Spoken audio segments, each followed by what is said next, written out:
Morning dears. आज हम लोग साइंस के फिजिक्स के चैप्टर ह्यूमन आई पर चर्चा करेंगे और इसमें से इस चैप्टर में से 2 से 3 क्वेश्चन बनता है। और जो क्वेश्चन बनता है वो यह बनता है कि मानव नेत्र में किस प्रकार की प्रॉब्लम्स होती हैं, किस प्रकार से दिक्कत होती हैं और उनको दूर करने में हम किस प्रकार के वस्तुओं का इस्तेमाल करते हैं या जिस लेंस का इस्तेमाल करते हैं यूज करते हैं वो किस प्रकार का होना चाहिए, या इसमें जो दिक्कत आती हैं या इसमें से जो प्रश्न बनते हैं, ह्यूमन आई में से जो प्रश्न बनते हैं, थोड़े से प्रश्न होते हैं, 1-2 नंबर के प्रश्न होते हैं जो, तो उन इस चैप्टर के अंतर्गत हम लोग ये देख लेंगे किस प्रकार का, किस टाइप का प्रश्न बनेगा इस JICPGT में या जो अदर एग्जाम्स हो रहे हैं हमारे, उसमें इस चैप्टर से कैसे प्रश्न बन सकते हैं, तो हम लोग चर्चा करेंगे इस बात पर। चलिए बात करते हैं। ये आपके सामने जो चित्र दिख रहा है वो क्या है? ह्यूमन आई का चित्र है ना, मानव नेत्र का चित्र है। किसका है? मानव नेत्र का चित्र है। और इसमें सारे पार्ट को हमने लिखा हुआ है कि ये कौन कौन सा पार्ट होता। तो सबसे पहले हम बात करेंगे, ये जो आँख दिख रही है और ये सफ़ेद आँख जो दिखती है यहाँ से लेके यहाँ तक है ना, वाइट कलर का, उसको हम क्या कहते हैं? श्वेत पटल कहते हैं। और वो कहाँ से कहाँ तक होता है भैया? ध्यान रखिएगा, यहाँ से लेके यहाँ तक का पार्ट हमको दिखता है, यहाँ से लेके यहाँ तक का पार्ट हमको दिख रहा होता है और बाकी पार्ट जो होता है वो अंदर होता है, ठीक है ना। मतलब यहाँ से यहाँ तक का पार्ट इस तरफ का हमको दिखता है, विजिबल हो रहा है, और इस तरफ का पार्ट क्या होता है? आँख के अंदर होता है। तो समझिएगा, यहाँ से यहाँ तक का पार्ट जो होता है वो श्वेत पटल होता है, जो व्हाइट कलर का दिख रहा होता है आँख के सामने, ये श्वेत पटल कहलाता है, ठीक है ना। हम कॉर्निया भी कहते हैं। प्रश्न यह बनता है, अब प्रश्न मैं आपको बता रहा हूँ, यहाँ से प्रश्न यह बन जाता है कि जब मनुष्य मरणोपरांत अपना नेत्र दान करता है तो वह किस चीज का दान करता है? ऑप्शन में आता है कॉर्निया, रेटिना, नेत्र लेंस या इनमें से कोई नहीं। तो ध्यान रखिएगा। Good morning Neeraj ji, good morning भैया। तो यहाँ पे क्या हो जाता है, हमारा जो आंसर होता है वो क्या होता है? कॉर्निया होता है। तो ध्यान रखिएगा, मरणोपरांत जो व्यक्ति नेत्र दान करता है वो किस चीज का नेत्र दान करता है? अपना कॉर्निया का दान करता है, ठीक है ना। गुड मॉर्निंग भैया, गुड मॉर्निंग। पूजा जी गुड मॉर्निंग भैया, गुड मॉर्निंग। चलिए आगे चलते हैं हम लोग। अब क्या बात होती है? आइरिस। आइरिस क्या होता है भैया? जो हम लोग इस श्वेत पटल में ये ब्लैक दिख रहे हैं ना, पूरा बड़ा सा ब्लैक है, इसको हम क्या कहते हैं? आइरिस कहते हैं, ठीक है ना। ये आइरिस होता है। ये अंदर भी एक ब्लैक स्पॉट होता है छोटा सा, देखेंगे नहीं, कभी कभी अपनी आंख निकाल के देखा करिए, फिर आंख अंदर डालिया करिए। तो आइरिस क्या होता है? पूरा ब्लैक वाला जो दिख रहा होता है आंख के सामने वो होता है GMBLG, GM good morning BLG। तो क्या होता है? आइरिस होता है, ठीक है ना। ये बड़ा वाला जो ब्लैक होता है वो आइरिस होता है। इस बड़े वाले के अंदर भी छोटा सा ब्लैक स्पॉट होता है ना, ब्लैक होता है। वो क्या होता है बेटा? वो होता है नेत्र तारा, ठीक है ना। वो उसको हम पुतली कहते हैं, ठीक है ना। बात को समझिए, वो पुतली का वर्ग क्या होता है? वो पुतली, अब देखिए प्रश्न क्या बनता है यहाँ से। प्रश्न यह बनता है कि जब हम सोते हुए से अचानक जगते हैं, है ना, या अंधेरे में से अचानक उजाले में जाते हैं तो क्या होता है? एक बार आंख जल्दी एकाएक नहीं खुलती है ना, एकाएक आंख नहीं खुलती है। या अंधेरे में उजाले में से अंधेरे में आए तो वस्तुएं हमको कुछ देर तक दिखती हैं, है ना। क्यों ऐसा होता है? क्योंकि पुतली का जो वर्क होता है, उस नेत्र तारा का जो वर्क होता है, वो अंधेरे में बड़ी हो जाती है और उजाले में छोटी हो जाती है। कभी गौर किए हैं? नहीं किए हैं ना। तो वो अंधेरे में बड़ी हो जाती है और उजाले में छोटी हो जाती है। चलिए मैं दिखाऊंगा अभी, ठीक है ना। उजाले में बड़ी हो जाती, छोटी हो जाती है और अंधेरे में बड़ी हो जाती है। क्यों ऐसा होता है? क्योंकि हमारी आंख में जब वस्तु का होता क्या होता है? जब वस्तु दिखती है तो इसका तात्पर्य क्या है? कि वस्तु से प्रकाश टकरा करके हमारी आंखों में जा रही है, सीधी सी बात है। अब बात होती है कि जब पुतली बड़ी हो जाएगी तो प्रकाश की सुग्राह्यता ज्यादा हो जाती है, और जब पुतली छोटी हो जाती है तो प्रकाश कम ग्रहण करती है। इसी वजह से अंधेरे में जब पुतली बड़ी हो जाती है, नेत्र तारा बड़ा हो जाता है, तो अंधेरे में हमको वस्तुएं कुछ कुछ दिखाई देने लगती हैं, ठीक है ना, क्योंकि उस वस्तु से प्रकाश ज्यादा मात्रा में लेता है। चलिए आगे बात करते हैं हम पक्षमाभि पेशियां की, सिलेरी मसल्स की। तो ध्यान रखिए, सिलियरी मसल्स का क्या उपयोग होता है? नेत्र लेंस को, अब देखिए जैसे हम लोग लेंस में जानते हैं, लेंस जो हमारा होता है नॉर्मल जो हम लोग देखते हैं, जो कांच का या प्लास्टिक का जो लेंस होता है उसमें क्या होता है, अगर हम लेंस को दूर मतलब कि वस्तु अगर लेंस के पास आएगा तो जो इमेज होता है वो दूर बनता है, सीधी सी बात है। लेकिन आंख में क्या होता है भैया, ये रेटिना होता है, आगे चल के हम बताएंगे। रेटिना में क्या होता है कि वस्तु जब यहाँ से चलता है कोई भी वस्तु का प्रकाश, तो उसका जो इमेज बनता है, उसका जो प्रतिबिंब बनता है वो कहाँ बनता है? रेटिना पर बनता है, ठीक है ना, उसका प्रतिबिंब रेटिना पर बनता है। तो रेटिना में अब देखिए वस्तु चाहे जितनी दूर हो या वस्तु चाहे जितनी पास हो, उसका इमेज रेटिना पर ही बनता है, ठीक है ना। अब बात ये होती है कि पक्षमाभी पेशियां क्या करती हैं, है ना, पक्षमाभी पेशियां जो सिलियरी मसल्स हैं वो क्या करती हैं, वो लेंस की वक्रता को घटाती और मतलब क्या हुआ, लेंस को दबाती भी हैं, समझिएगा बात को, लेंस को दबाती भी हैं और लेंस की वक्रता को घटाती भी हैं। लेंस की वक्रता को घटाती हैं, लेंस की वक्रता को बढ़ाती भी हैं, ठीक है ना, मतलब लेंस को दबाती भी हैं और उठाती भी हैं। तो इससे क्या मतलब निकलता है, जब वस्तु पास आता है तो यही सिलियरी मसल्स लेंस को दबा देती हैं, ठीक है ना, ध्यान रखिएगा, यही सिलियरी मसल्स जब वस्तु पास आता है तो सिलियरी मसल्स लेंस को दबा देती हैं। वस्तु दूर जाता है या दूर की वस्तु हम जब देखते हैं तो सिलियरी मसल्स लेंस को उठा देती हैं। जैसे आप जो है कोई किताब लिए हैं, ठीक है ना, कोई किताब लिए हैं, एकाएक उसको यहाँ से पढ़िए, यहाँ पे है और सीधे यहाँ लाइए, तो क्या होगा, यहाँ से पढ़ने में दिखेगा तो, लेकिन आंख हल्का का दर्द होने लगता है फिर ना, क्यों? क्योंकि जो सिलियरी मसल्स है वो लेंस को बहुत तेजी के साथ दबाए रखती हैं। और दबाती क्यों है? क्योंकि यहाँ रहेगा तब भी प्रतिबिंब रेटिना पर बनेगा और यहाँ आ जाएगा दिख रहा तब भी हमको प्रतिबिंब बनाना है ना, तभी तो दिखेगी वस्तु। तो रेटिना पर प्रतिबिंब बनाने के लिए ये पक्षमाभी पेशियां क्या करती हैं, लेंस को दबा देती हैं, ठीक है ना।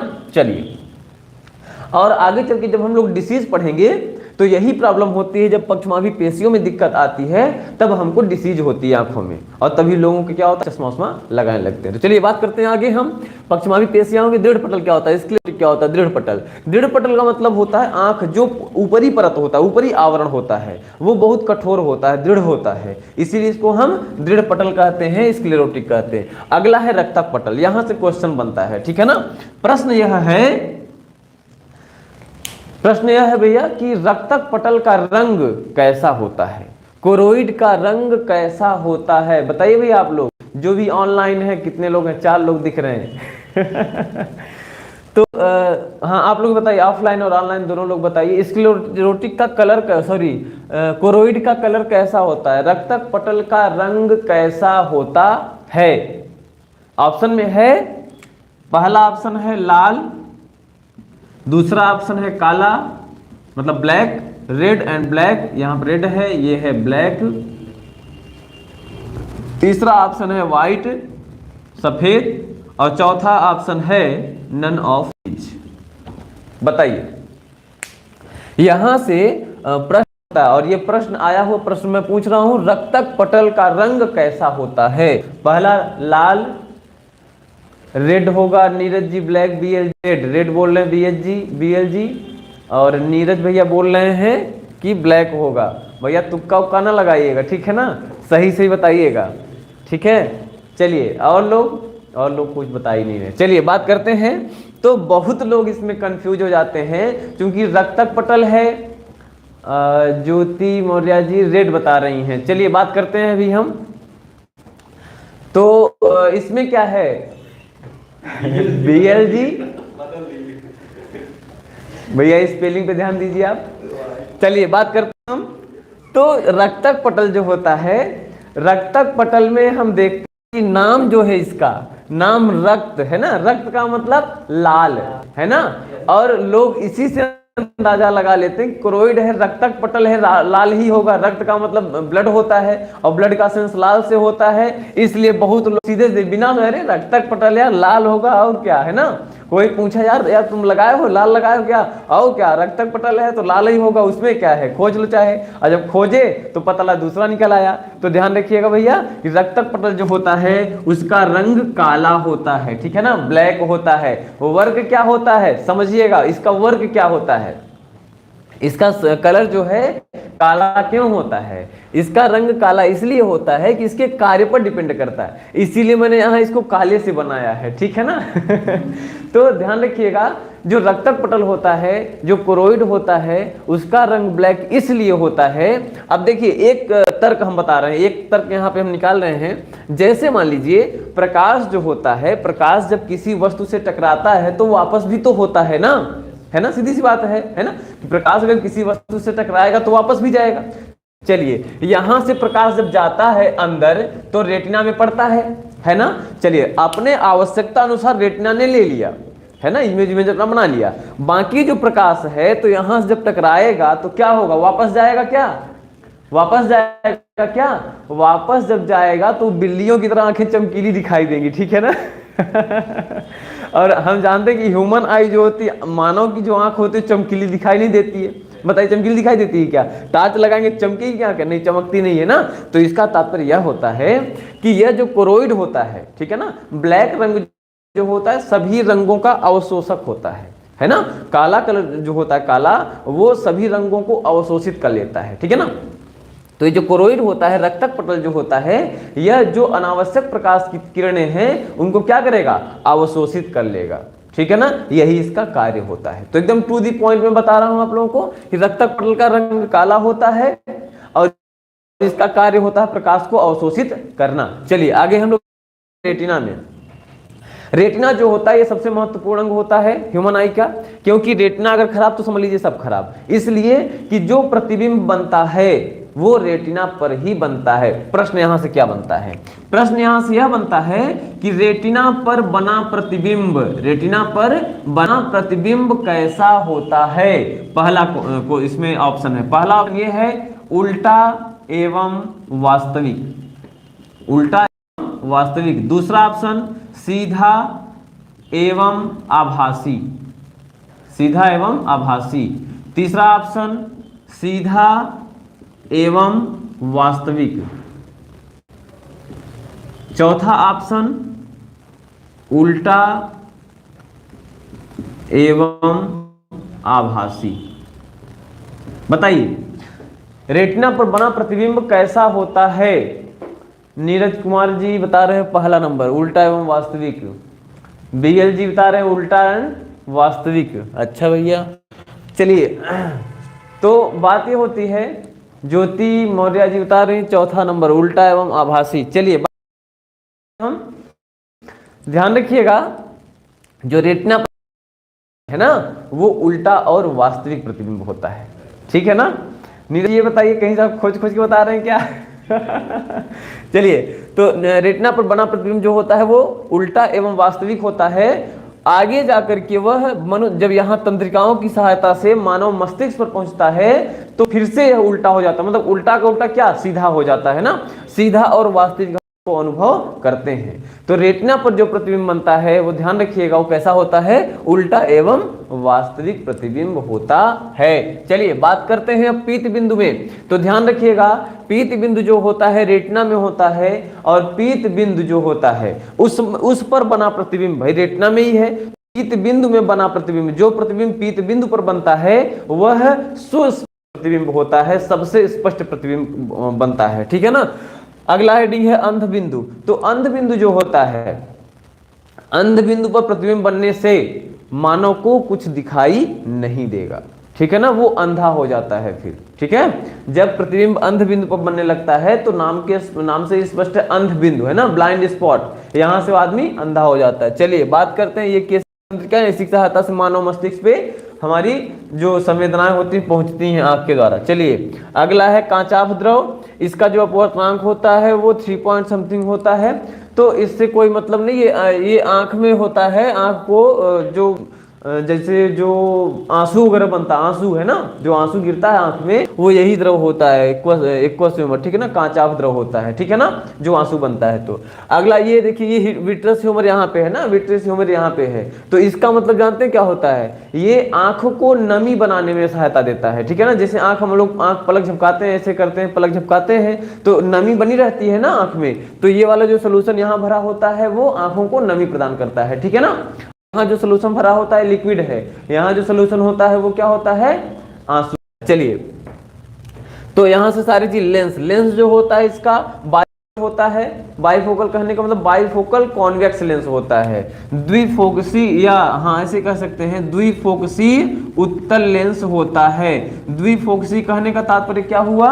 द्विफोकसी कहने का तात्पर्य यह हुआ कि इस तरफ का, देखिए जैसे लेंस है तो दोनों तरफ बराबर होना चाहिए, है ना, लेकिन जो ह्यूमन आई में लेंस होता है वो एक तरफ इतना होता है, दूसरी तरफ इतना होता है, मतलब एक तरफ की वक्रता कम ज्यादा होती है, ठीक है ना, इस तरफ की वक्रता ज्यादा होती है, इस तरफ की वक्रता कम होती है। वक्रता का मतलब क्या होता है? वक्र, वक्र का मतलब टेढ़ापन, ठीक है ना, तो इस तरफ का टेढ़ापन ज्यादा होता है, इधर का टेढ़ापन ज्यादा होता है, इधर का कम होता है, राइट नाउ।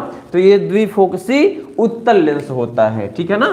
तो मानव नेत्र में कौन सा लेंस होता है भैया? उत्तल लेंस होता है, राइट ना,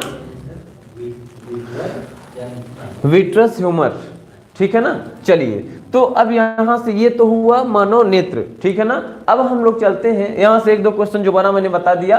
अब बात करते हैं ह्यूमन आई डिसीज की, ठीक है ना, कि मानव नेत्र में क्या क्या रोग होते हैं। चलिए बात करते हैं, इसको मिटा देते हैं हम लोग।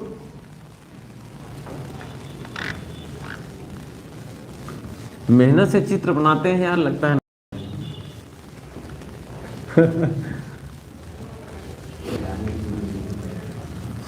चलिए बात करते हैं ह्यूमन आई डिसीज की। तो ह्यूमन आई डिसीज जो होते हैं वो 5 प्रकार के होते हैं, ठीक है ना। ह्यूमन आई डिसीज जो होते हैं वो 5 प्रकार के होते हैं, अर्थात आंख में जो दोष उत्पन्न होते हैं, आंख में जो रोग उत्पन्न होते हैं वो 5 प्रकार के रोग होते हैं, समझिएगा। पहला होता है निकट दृष्टि दोष, ठीक है ना, निकट दृष्टि दोष जिसको हम मायोपिया भी कहते हैं, ठीक है ना, मायोपिया भी कहते हैं, और शॉर्ट साइटेडनेस भी कहा जाता है, ठीक है ना, शॉर्ट साइटेड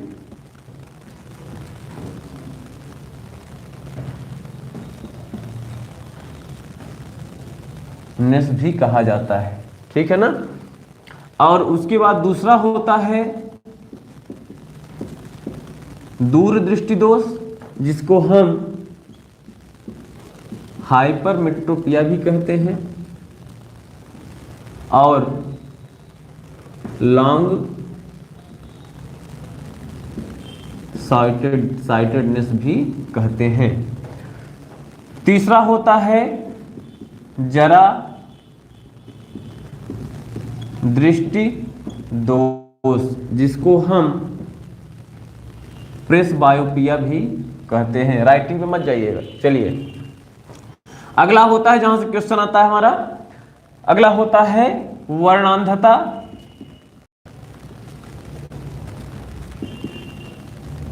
जिसको हम कलर ब्लाइंड कहते हैं। और नेक्स्ट होता है अबिंदुकता,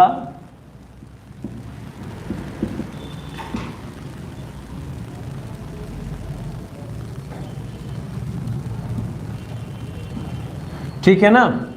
तो अब जो प्रश्न बनता है वो कहां से बनता है? निकट दृष्टि दोष से प्रश्न बनता है, दूर दृष्टि दोष से प्रश्न बनता है, समझिएगा।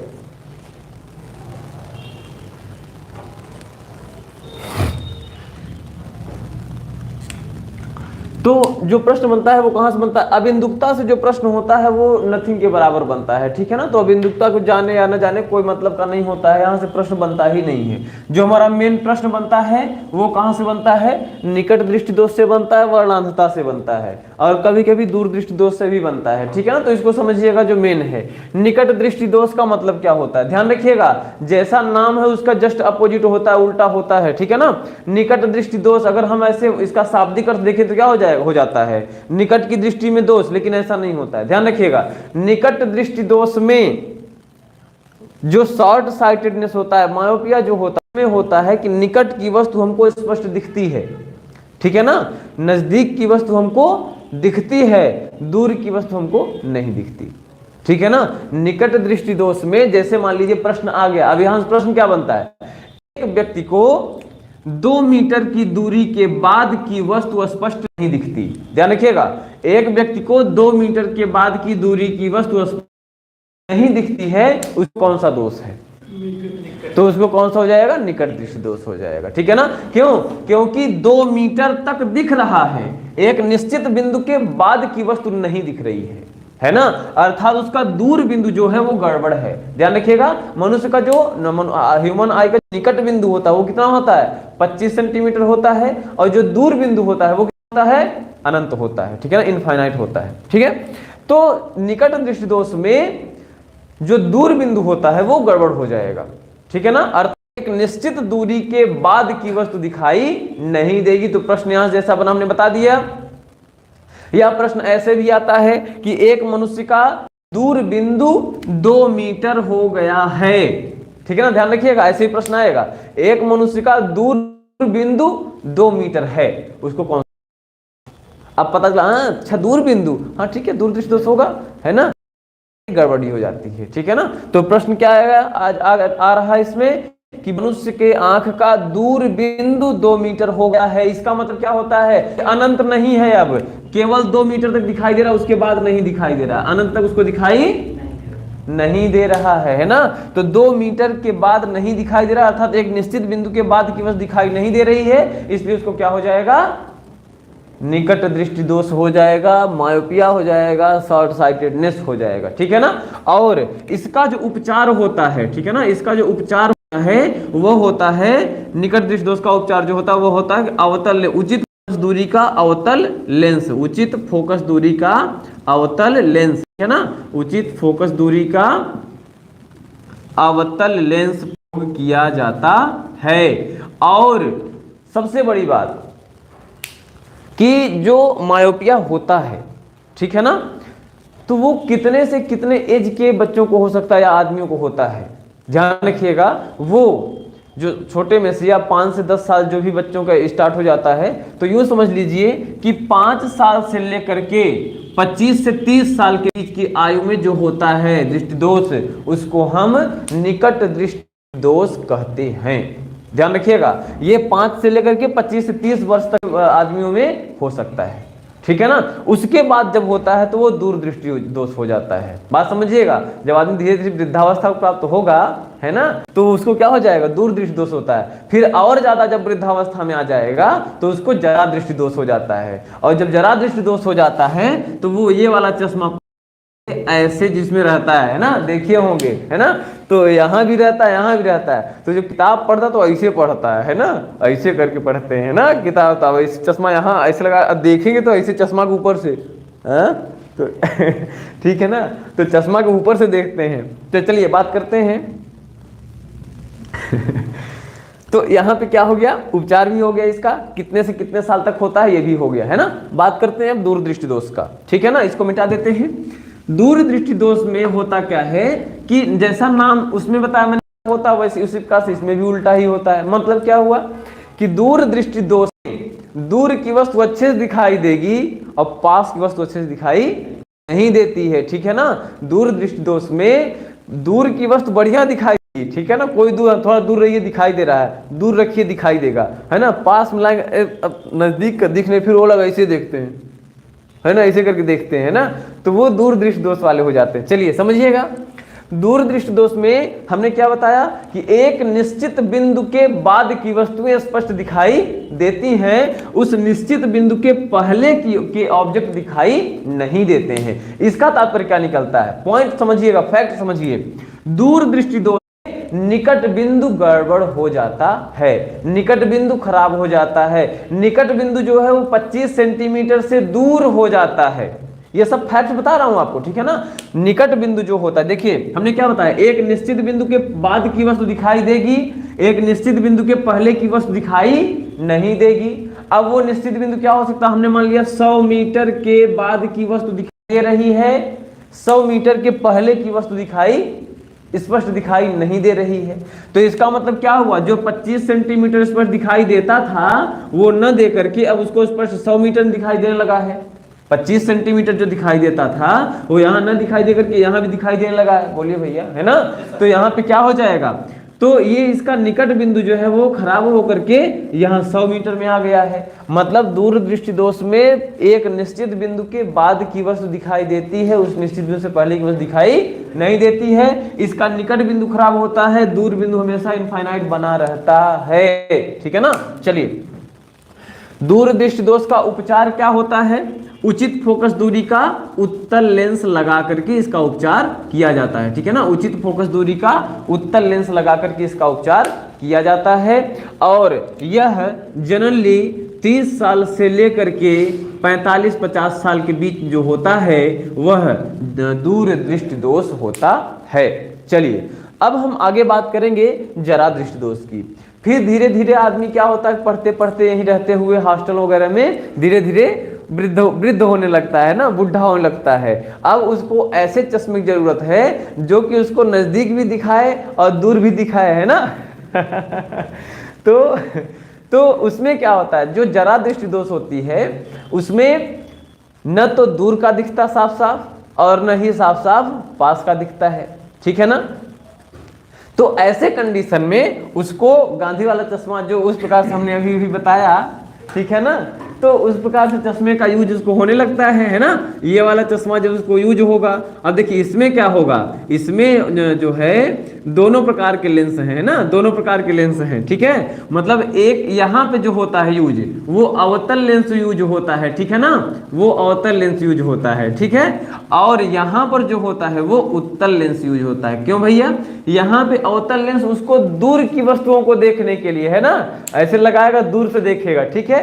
और यहाँ का जो उत्तल लेंस लगा है वो नजदीक की वस्तुओं को देखने के लिए लगा होता है। मतलब क्या हुआ, जब उसको नजदीक की वस्तु दिखाई कब नहीं देती, जब दूर दृष्टि दोष हो जाता है। और दूर दृष्टि दोष को उत्तल लेंस सही करते हैं, तो उत्तल लेंस जो होता है वो दूर दृष्टि दोष सही करने के लिए होता है, मतलब निकट की वस्तुओं को देखने में प्रयोग होता है। और ये ऊपर वाला अवतल लेंस लगा होता है जो कि उसको दूर की वस्तुओं को देखने में सहायता करता है, अर्थात निकट दृष्टि दोष से बचाता है। मतलब क्या हो रहा है, और एकदम पास आदमियों को देखना होता है तो कैसे देखते हैं, चश्मा थोड़ा नीचे करते हैं, हाँ क्या हुआ, है ना। और जैसे बाबू वबू होते हैं, है ना, तो उसमें क्या करते हैं, पान काटे, हाँ क्या हुआ, है ना।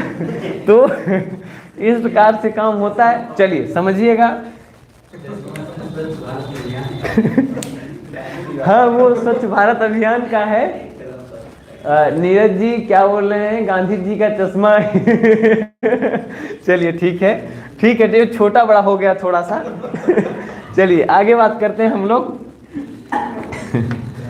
चलिए आगे बात करते हैं। हाँ, तो हम इसमें क्या कह रहे हैं कि जो जरा दृष्टि दोष होता है वह 50-55 के बाद जो दृष्टि दोष होता है वो जरा दृष्टि दोष हो जाता है। और ऐसे दृष्टि दोष को सही करने के लिए, इसका उपचार करने के लिए हम उत्तल और अवतल दोनों लेंस का प्रयोग करते हैं। तो समझिएगा। अगला है भैया वर्णांधता, जहां से क्वेश्चन पुटअप होते हैं ना, हमने बताया भी जहां से क्वेश्चन पुटअप होते हैं। तो क्वेश्चन क्या होता है इसमें, वर्णांधता में वर्णांधता से ग्रसित व्यक्ति को दो कलर में विभेद पहचान करना मुश्किल हो जाता है। मतलब कौन कौन सा, लाल और हरे में, सफेद और पीले में पहचान नहीं कर पाता है। ठीक है ना। अब मतलब क्या हुआ, लाल है तो उसको हरा भी दिखाई देगा, है ना। पता चला सब्जी वाले लेके आ रहे भैया लाल टमाटर, हाँ लाल कहाँ, हरा हरा दिख रहा, लाल कैसे हो गया, है ना। तो वहां से दिक्कत हो जाएगी, है ना। तो ये समस्या होती है वर्णांधता में। मतलब क्या हुआ कि लाल और हरे में विभेद नहीं कर पाता है, सफेद और पीले में विभेद नहीं कर पाता है। ठीक है ना। तो ये होता है वर्णांधता। अच्छा, ऐसे जो वर्णांधता जो होता है वो क्यों होता है, इसका भी कारण समझ लीजिए। होता क्या है कि जो हमारी रेटिना है, रेटिना में दो प्रकार के कोशिकाएं होती हैं, सेल होती हैं। एक होती हैं शंक्वाकार सेल, ठीक है ना, एक शंक्वाकार होती हैं और एक दंडाकार सेल होती हैं। ठीक है ना। तो दंडाकार जो सेल होती हैं, दंडाकार सेल है ना, ये प्रकाश की सुग्राहिता के लिए होती हैं। और शंक्वाकार जो सेल होती हैं ये प्रकाश के रंग के लिए होते हैं। ठीक है ना, ध्यान रखिएगा, ये बहुत इंपॉर्टेंट चीज है। ये कलर के लिए होता है, ये प्रकाश लाइट के लिए होता है। ठीक है ना, लाइट की इसमें सुग्राहिता। चलिए समझिएगा, अगर दंडाकार सेल अधिक हो जाएगी या कम हो जाएगी तो हमें लाइट वाला जिस व्यक्ति मान लीजिए होता क्या ना, कभी कभी होता है कि रात ढलते ही उसको दिखना बंद कर देता है, हमेशा के लिए रोग हो जाता है उसको, है ना, कि जैसे ही रात ढली नहीं कि मतलब दिन ढला नहीं कि वैसे उसको दिखाई देना बंद हो जाता है ना, जैसे सूरज उगेगा तब दिखाई देगा, फिर होता है ऐसा, तो उनको दंडाकार सेल की कमी हो जाती है। शंक्वाकार सेल की कमी होगी तो कलर ब्लाइंडनेस हो जाता है, ठीक है ना। जब शंक्वाकार जो सेल होती हैं वो कलर की सुग्राही होती हैं, और ये जब कमी हो जाएगी, शंक्वाकार सेल की जब कमी हो जाती है तो वो रंग में पहचान करना मुश्किल हो जाता है उसका। तो ये जो कमी होती है, जो वर्णांधता की कमी होती है, ऐसी प्रॉब्लम जो होती है भैया वो हेरिडेटिकल प्रॉब्लम होती है, मतलब आनुवंशिक रोग होता है, ठीक है ना। और यहाँ पर इसका कोई उपचार, क्योंकि जब इसका उपचार करेंगे तो रेटिना को ही बदलना पड़ेगा, रेटिना में कोशिकाएं लगानी पड़ेंगी, तो इसका उपचार नहीं होता है, ठीक है ना। चलिए, तो ये है मानव नेत्र और मानव नेत्र से संबंधित प्रश्न और जो समस्याएं होती हैं मानव नेत्र में, इसकी चर्चा हम लोगों ने आज किया। अगले दिन फिर मिलते हैं, तब तक बने रहिए और इंग्लिश किंगडम के यूट्यूब चैनल को देखते रहिए। तब तक के लिए नमस्कार।